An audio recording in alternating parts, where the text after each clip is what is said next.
Hello, everybody. We're just going to do a quick video about the authority of the people. So it is now the 9th of August 2026, and as you probably know, TASA has recently adopted the governance structure that Judge Anna advocates, and that structure is based on all authority originating from the people. So I'll just share my screen and we'll get into that.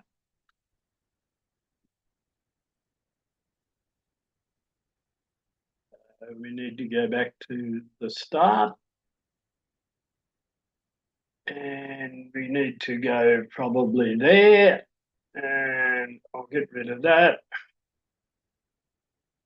Rightio. So here we go. The authority of the people and how it is utilised. So the authority of the people is the original right of a nation's people to organise themselves, establish their system of governance, and entrust limited powers to others, delegates, to act in their behalf. And then we'll move right along here. So delegation transfers the exercise of authority only for specific purposes. It does not transfer the ownership or the ultimate source of that authority.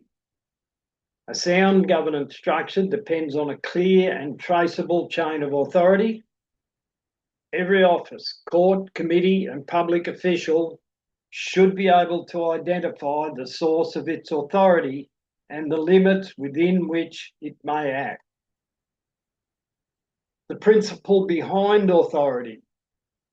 So authority originates with the people, as I said, is exercised through the governance structures they establish, is delegated only for defined purposes, and remains accountable to the people through the constitutional and lawful framework of the nation. This formulation distinguishes the source of authority, the people, from the exercise of authority, the institutions and offices established under the nation's constitutional order. So authority flows through delegation. Once it is organised, authority is delegated for specific purposes. The flow would be from the people to local assemblies, to National Assembly, to committees, to officers, and then to administration. Each level receives only the authority necessary for its function. Delegated authority should always be specific, limited, accountable, traceable, and capable of being reviewed or withdrawn according to the governance rules. A delegate can never become the original source of authority, and delegates cannot create new authority. Every office should be able to trace its authority. Every office should be able to answer, who gave me this authority? What authority was given? What are its limits? And to whom am I accountable? If those questions cannot be answered, legitimacy becomes questionable. In our governance system, authority and responsibility move differently. Authority flows upward from the people. Responsibility flows downward back to the people. Authority originates at the foundation, and responsibility increases as officers receive higher, greater delegated authority. So in summary, the authority of the people is the original public authority from which all legitimate governance is derived. It is organised through lawful assemblies, delegated only for defined purposes, exercised within clear limits, and remains continuously accountable to the people through an unbroken chain of authority. So a little bit about assemblies and authority. So standing an assembly creates authority.